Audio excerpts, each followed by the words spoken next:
Hello friends, welcome back to Leadverse. আজকের এই ভিডিওতে তোমরা দেখতেই পাচ্ছ যে আমরা সিইউইটি পিজি নিয়ে আলোচনা করব। সিইউইটি পিজি এক্সামটা কী এবং এটা যদি তুমি কোয়ালিফাই করো তাহলে তুমি কী বেনিফিট পাবে। সিইউইটি পিজি হচ্ছে common university entrance test for post graduate, ঠিক আছে?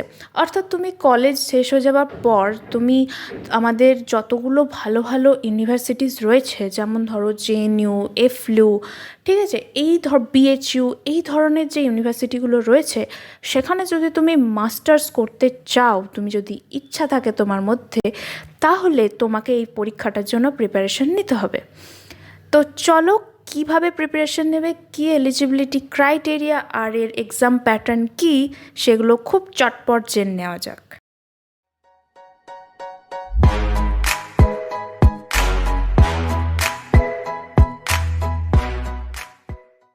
তো চলো শুরুতেই দেখে নেওয়া যাক এটার এক্সাম প্যাটার্ন। আমাদেরকে 75টা কোয়েশ্চেন অ্যাটেন্ড করতে হবে। তুমি যে সাবজেক্টে মাস্টার্স করতে চাও সেই সাবজেক্টের ওপরই। তোমরা হয়তো জানো যে 2022 সালে বা 23 সালে পার্ট এ বলে একটা পেপার ছিল যেখানে আমাদেরকে রিজনিং এবং ম্যাথমেটিক্যাল এবিলিটি, তারপরে আনসিন প্যাসেজ কম্প্রিহেনশন, এগুলো থেকে কোয়েশ্চেন আসতো এবং সেগুলো আমাদেরকে অ্যাটেন্ড করতে হতো। তো এটা একটা খুব চাপের বিষয় ছিল।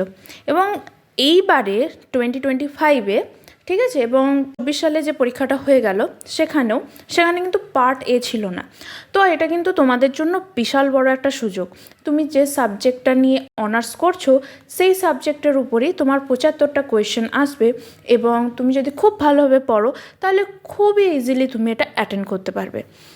আর এটার এক্সাম ডিউরেশন সেটা হচ্ছে 1 ঘন্টা 45 মিনিট।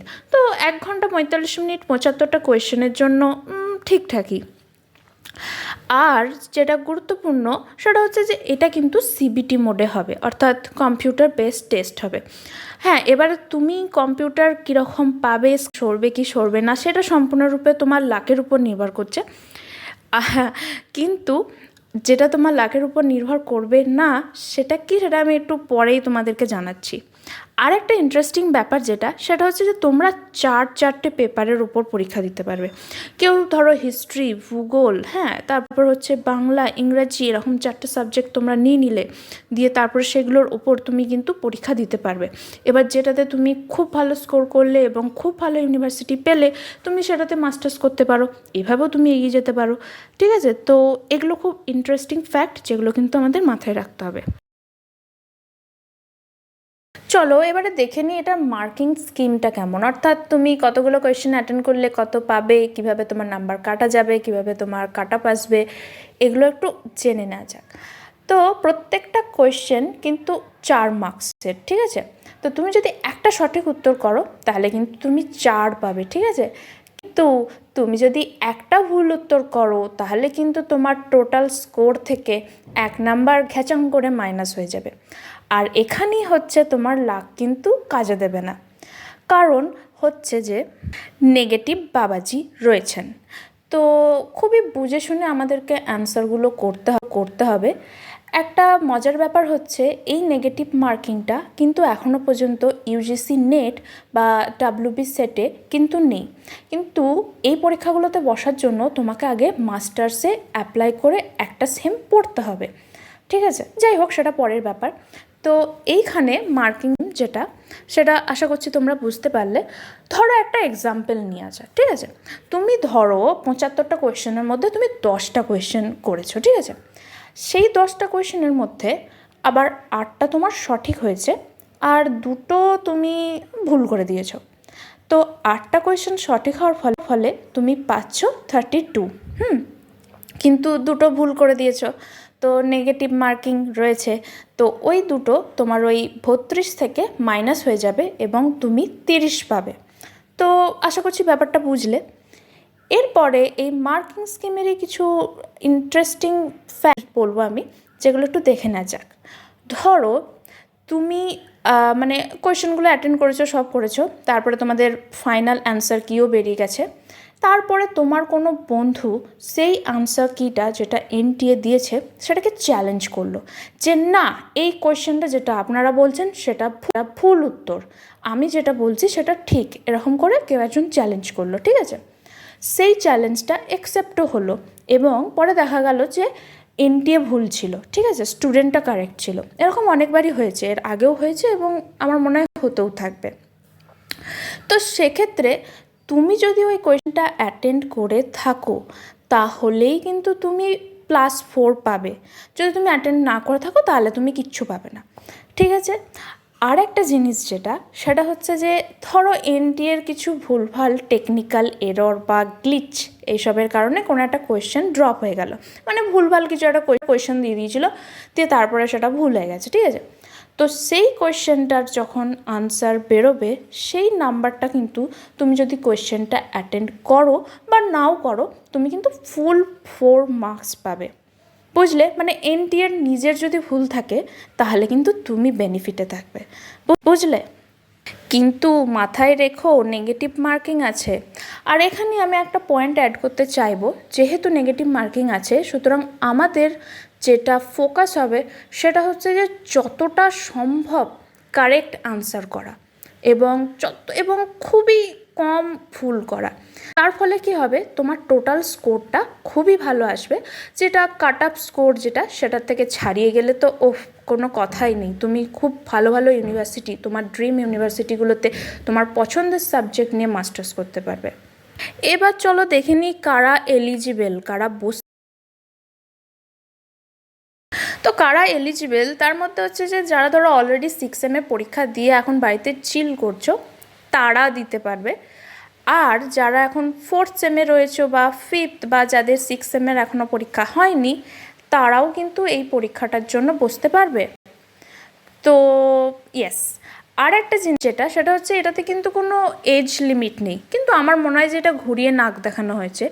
এখানে আবার একটা জিনিস মেনশনও করে দিয়েছে যে হ্যাঁ এজ লিমিট নেই মানছি, কিন্তু তুমি যে ইউনিভার্সিটিগুলোতে নিজেকে ইনক্লুড করতে চাও সেই ইউনিভার্সিটির এজ রিকোয়ারমেন্টগুলোকে কিন্তু তোমাকে ফুলফিল করতে হবে। অর্থাৎ সেখানে যদি বলা থাকে যে যাদের বয়স 22 আমি কেবলমাত্র তাদেরকেই মাস্টার্স করাবো, তো তারাই, যারা ধরো 25 তারা কিন্তু করতে পারবে না। তো ঘুরিয়ে ফিরিয়ে সে একটা এজ লিমিটের ব্যাপার একটা চলেই আসছে, কিন্তু মাথায় রাখতে হবে এগুলো। এবার চলো চটপট কিছু ডেট আমরা দেখে নিই এবং ক্যালেন্ডারটা নিয়ে এসে বসো এবং মিলিয়ে নাও, ঠিক আছে। রেজিস্ট্রেশন ডেট সেটা টেন্টেটিভই, কিন্তু ডিসেম্বরের 3rd উইক করে এটা রিলিজ হবে। তো আমি তোমাদেরকে জানিয়ে দেবো, তোমরা সাবস্ক্রাইব করলে তোমরা নোটিফিকেশান পেয়ে যাবে, ঠিক আছে। প্লিজ সাবস্ক্রাইব করে দিও। তো এটা হচ্ছে রেজিস্ট্রেশন ডেট, তো ওটা সম্ভবত ডিসেম্বর করেই রিলিজ হবে, আগেরবারও তাই হয়েছিল। আর এক্সাম ডেট যেটা সেটা হচ্ছে যে মার্চ, কিন্তু অনেক ওয়েবসাইটে দেখাচ্ছে যে 2nd উইকের মার্চে হবে। তো এটা না পিছাতেও পারে, ঠিক আছে, অনেক সময় পেছায়, অনেক সময় এই টাইমই হয়ে যায়। তো হ্যাঁ, তোমাদেরকে এখন থেকে প্রিপারেশন নিতে হবে। আর এখানে একটা গুরুত্বপূর্ণ কথা আমি বলতে চাই, যারা ইংলিশ লিটারেচার নিয়ে পড়ছো এবং যারা এই সিইউটি পিজিতে বসতে চাও তারা আমার 28 তারিখের ওরিয়েন্টেশন যে ক্লাস, সেখানে এই সিইউটি পিজি কী, ইংলিশ লিটারেচারের সিলেবাস কী, আমি কিন্তু সেই নিয়ে একটা ডিটেল ক্লাস নেব, ঠিক আছে। 28 তারিখ রবিবার, আমি খুব শীঘ্রই টাইমটাও জানিয়ে দেবো। তো তোমরা যারা ইন্টারেস্টেড তারা আমি একটা জিমেল ডেসক্রিপশন বক্সে দিয়ে দেবো, সেখানে আমাকে লিখো যে হাই আই অ্যাম দিস, তোমার নাম আর আমি যে ইন্টারেস্টেড সেটা, তাহলে তোমরা খুব সহজেই জুম লিঙ্কটা পেয়ে যাবে, ঠিক আছে। মাথায় রেখো এবং জয়েন হয়েও, ঠিক আছে। বেশ, এরপরে আমরা জেনে নেব যে তুমি যে সাবজেক্টটা পড়ছো সেই সাবজেক্টটা কতগুলো ইউনিভার্সিটি অফার করছে। মানে কেউ হিস্ট্রি নিয়ে মাস্টার্স করতে চায়, তো সেই সাবজেক্টটা কি জেএনইউ অফার করছে বা বিএইচইউ কি অফার করছে বা অন্যান্য ইউনিভার্সিটি সেগুলো কি সেটার মধ্যে রয়েছে বা কতগুলো ইউনিভার্সিটি অফার করছে, ঠিক আছে। এই সমস্ত জিনিসগুলো তুমি জানতে পারবে কিভাবে, সেটা চলো পরবর্তী পর্যায়ে জেনে নিই। তো সেটার জন্য তোমাকে প্রথমেই একটা ব্রাউজার খুলে নিতে হবে, সার্চ ইঞ্জিন, ঠিক আছে, আমি মাইক্রোসফট এজটা ইউজ করি, তোমরা ক্রম থেকেও খুলতে পারো, ফোনেতেও খুলতে পারো, কোনো প্রবলেম কিচ্ছু নেই, একদম চিল কেস। ব্যাপারটা হচ্ছে এটাই যে তোমাকে এখানে প্রথমে সিইউটি পিজি লিখতে হবে। দেখো এরপরে প্রথমে যেটা তোমার শো হচ্ছে, ঠিক আছে, যে samarth.ac.in সিইউটি পিজি 2024, ঠিক আছে, এটাই তো ডিসপ্লে হচ্ছে তোমার স্ক্রিনে। তো তুমি এটাকে ক্লিক করবে। দেখো একটা খুব সুন্দর পেজ খুলে গেল, home information, bulletin, syllabus, university course, এই সমস্ত কিছু করে। তো এইখানে তুমি সরাসরি কোর্সে যাবে। এই যে কোর্সে তুমি চলে এলে, এইখানে তুমি তোমার কোন সাবজেক্টে মাস্টার্স করতে চাও সেই সাবজেক্টটা লিখবে। ধরো কেউ ইংলিশে করতে চায়, তো সে এই যে লিখলাম, ঠিক আছে। দেখো সব ইউনিভার্সিটি গুলো চলে এসছে, কত ইউনিভার্সিটি, কত কত ইউনিভার্সিটি, রাইট? তো এরা সবাই তোমাকে ইংলিশে মাস্টার্স এর যে কোর্স সেটা কিন্তু প্রোভাইড করে। তো এখান থেকে তুমি দেখে নিতে পারবে যে কারা কারা রয়েছে। দেখো যেমন central university of Andhra Pradesh, tribal university of Andhra Pradesh, Haryana, Gujarat, Himachal Pradesh, Jharkhand, Jammu, Karnataka, কত কত, রাইট? তো শুধু এটা ইংলিশের ক্ষেত্রেই নয়, সমস্ত সাবজেক্ট যেগুলোতে সিবিটি পিজি পরীক্ষা নেবে সেই সমস্ত কিছু তুমি এতটাই ইজিলি সার্চ করে দেখে নিতে পারবে। তো এরপরে চলো আরেকটা ইন্টারেস্টিং জিনিস যেটা এই ওয়েবসাইট থেকে দেখে নেওয়া যাবে, সেটা দেখে নেওয়া যাক। তো এটা সেই সেম ওয়েবসাইটে, ঠিক আছে। আমরা অনেক সময় খুব কনফিউজড হয়ে যাই যে অ্যাকচুয়াল সিলেবাসটা কি, আমরা সিলেবাসটাই জানতে পারি না। অনেক সময় এরকমও হয়, অনেক কনফিউশন থাকে, তাই তো সিলেবাস নিয়ে প্রচুর কনফিউশন থাকে। আমি যখন সিইউটি ইউজির জন্য বসেছিলাম, সরি সিইউটি পিজির জন্য যখন বসেছিলাম, সিলেবাস সার্চ করতে করতে আমার বলতে গেলে 1 মাসের মতো সময় পেরিয়ে গেছে, যে সিলেবাসটা কি, পড়বোটা কি সেটা। কিন্তু আমি এটা তখন জানতাম না যে এটা এরকম ওয়েবসাইটে আলাদা করে মেনশন করে দিয়েছে। তো তোমাদেরকে যাতে অন্যান্য জায়গায় খুঁজতে না হয় সেই কারণে আমি বলছি, দেখো এইখানে দেখো একদম পরিষ্কার করে লেখা আছে সিলেবাস। তুমি ক্লিক করলে এবারে দেখো প্রত্যেকটা সাবজেক্ট তার নির্দিষ্ট কোড, আর তার পাশে রয়েছে ভিউ অর ডাউনলোড পিডিএফ। পিডিএফটা কিসের, সেটা হচ্ছে পার্টিকুলার সিলেবাসে। এখানে একটা জিনিস আমি বলে রাখবো যে এই ব্র্যাকেটের মধ্যে যে কোডগুলো রয়েছে সেগুলো কি, সেগুলো হচ্ছে তুমি যে সাবজেক্ট গুলোতে মাস্টার্স করতে চাও সেগুলোর স্পেসিফিক কোড। এটা তুমি এখনই খাতাতে লিখে রাখো। ধরো যদি তুমি ইংলিশ নিয়ে করতে চাও, তাহলে ইংলিশের যেটা স্পেসিফিক কোড সেটা তুমি এখনই পেন অ্যান্ড পেপারে করে নাও। তার কারণ হচ্ছে যে যখন তুমি অ্যাপ্লিকেশন ফর্মটা ফিল আপ করবে না, সেই সময় এই কোডটা কিন্তু খুব খুব ইম্পর্টেন্ট। না হলে তুমি ইংলিশের জন্য প্রিপারেশন নিলে, গিয়ে দেখলে ইকোনমিক্স এর পেপার চলে এসছে, কেন? কারণ তুমি কোডটা ভুল ইনপুট করে দিয়েছো। তো সেটা যাতে না হয় সেই কারণে কিন্তু আমাদের এগুলো কেয়ারফুলি দেখতে হবে। চলো একটা এক্সাম্পল আমরা দেখে নিই। ধরো বাংলা, ঠিক আছে, বাংলাতে দেখো LAQP07, এটা কিন্তু বাংলা ল্যাঙ্গুয়েজটার একটা কোড, ঠিক আছে, এই পরীক্ষাটার জন্য। তো এরপরে সিম্পলি তুমি view or download PDF A click করবে। দেখো চলে এলো সিলেবাস ফর বেঙ্গলি। হ্যাঁ, এবারে তুমি এখানে যা যা সিলেবাস আছে তুমি সেটাই পড়বে, এবং কোয়েশ্চেন কিন্তু এর বাইরে থেকে আসবে না, ঠিক আছে। তো এইভাবেই তোমাকে, তুমি তোমার পছন্দের সাবজেক্ট যেটা সেটাকে তুমি লিখবে, লিখে সার্চ করবে, এবং তারপরে তার পার্টিকুলার সিলেবাসটা তুমি আরামসে পেয়ে যাবে, কোনো চাপের কিচ্ছু ব্যাপার নেই। তো এটা একটা খুবই গুরুত্বপূর্ণ জিনিস, যেটা আমরা যারা এই সমস্ত পরীক্ষাগুলো দিই তারা অনেক সময় গুলিয়ে ফেলি যে সিলেবাসটা কোথা থেকে পাবো। তো সিলেবাসটা ওদের অফিসিয়াল ওয়েবসাইট থেকেই পাবো, বুঝলে? আশা করছি আর এই নিয়ে কোনো প্রশ্ন নেই। আর যদি প্রশ্ন থাকে তাহলে কমেন্ট সেকশন তো আছে কি করতে, সেখানে তোমরা কমেন্ট করো, সেখানে তোমরা কোয়েশ্চেন করো।